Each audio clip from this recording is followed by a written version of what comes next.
Well, I got to talk about the NBA. First of all, I'm not a basketball fan. I pay no attention to it. I know many of you do. Okay, I know there are intelligent people who go to these games, fine. But the issue is about a thought crime being punished.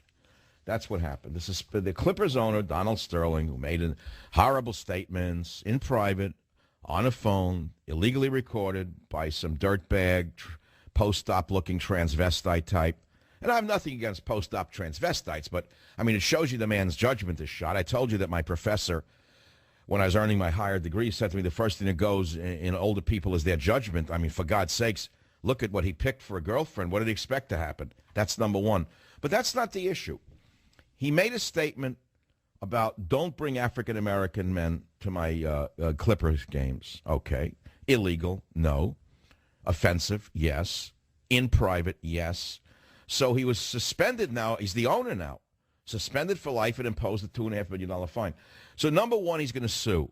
He didn't get where he is by being a weakling. He will sue and win.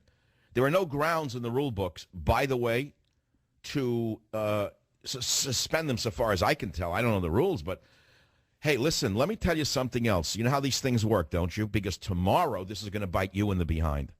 Tomorrow this is going to bite the black players when they start throwing around curse words about themselves to each other or about whites, and someone records them. What are you going to do then? Say it's part of the culture?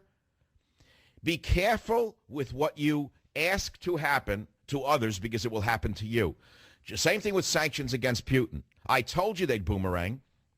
I told you that he had more power over us than Doofus has over him. Doofus is still on the world tour where he flopped again. Took a world tour and took a header. He'll come back again to a junior high school crowd and tell them about carrot juice. Meanwhile, he failed wherever he went. And it put new sanctions against Russia. And so what did Putin warn through a factotum? That we might threaten your astronauts. We might not allow them a seat on our rockets to the International Space Station. They own the bus, man.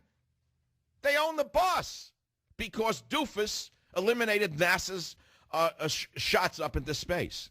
Your Doofus killed NASA. So now we're passengers on Russian rockets to the space station. What do you think Russia's going to do? They're going to retaliate. Same thing with the basketball deal. The NBA has a double standard, by the way. Of course there's racial bias in the NBA, but it's not only where you think it exists. You heard an awful lot in the last couple of days about Donald Sterling, right? Owner of the L.A. Clippers, and the racist comments he made at home in private, recorded by a spurn lover, and then sent round the world by Hollywood gossip rag TMZ. I don't agree with anything Sterling said, but there should be some discussion in this age of every one of us with our connectiveness and whether you fear that tomorrow it could be you. Take it from someone who walks this tightrope every day. This is not an easy job that I have. Most people do not have the psychological strength to withstand the level of constant scrutiny that I live with. But I'm digressing. You see, the NBA has a race problem. Donald Sterling, an NBA owner, made some incendiary comments in private that are being used to destroy him. And wait until you see who moves in for the kill and will profit by buying this very successful team, which, by the way, he built. He bought it when it was a loser team from nowhere. He attended every game that was ever played, and he built it up personally as a businessman would do. And now someone's going to try to swoop in using the racial scam as an opportunity to buy the team on the cheap. He won't sell it, by the way. But meanwhile, a guy named Jay-Z, a minority owner of the New Jersey Nets, was seen on the sideline wearing an enormous medallion from the Whites Are Devils group. Did you miss that one? From the New York Post, and I'll quote, "Black people are the fathers and mothers of civilization. White men are the devil. The Christian God is nothing more than a ghost, and only a small percentage of people understand the world. These are just some of the beliefs behind the bling, the gaudy 5% nation medallions worn by Jay-Z." Now, last week, all eyes at the Barclays Center weren't on Jay-Z's better half, Beyonce, but they were on the coaster-sized golden pendant swinging from the rapper's neck as the couple sat courtside.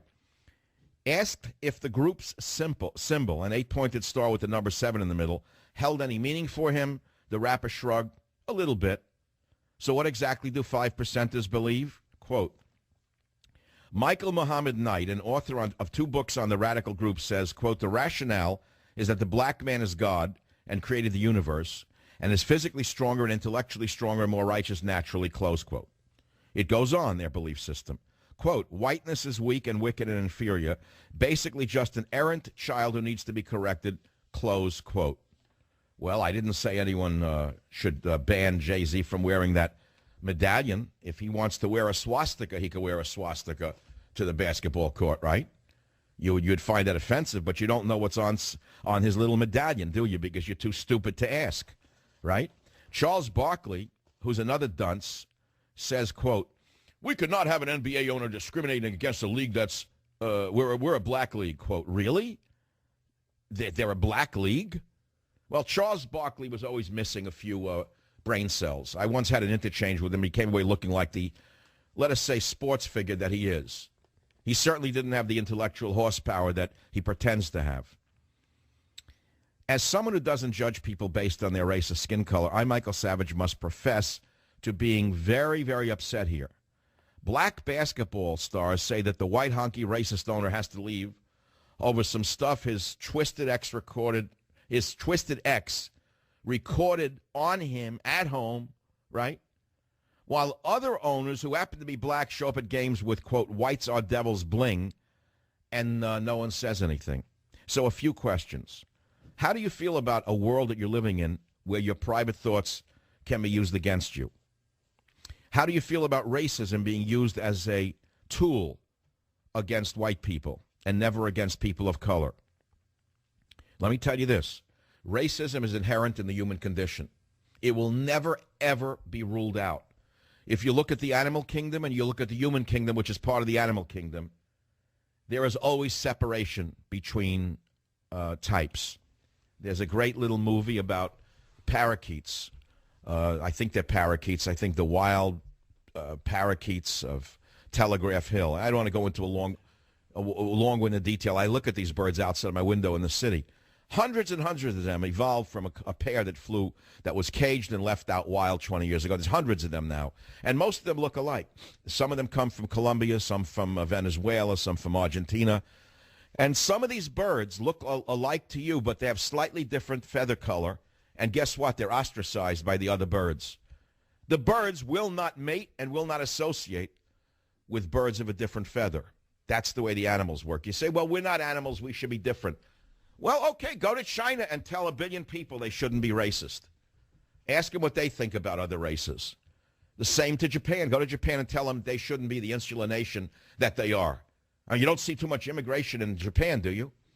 I realize we're a different nation. We're a polyglot nation, and we should have come past this. But what are you going to do when someone tape records an African-American player or owner saying vicious things against another race? Are you going to look the other way and say, well, that's different? Well, it isn't different. It's the same thing. So be very careful in your celebration and you're high-fiving each other that they got Donald Sterling, because tomorrow it can be you. That's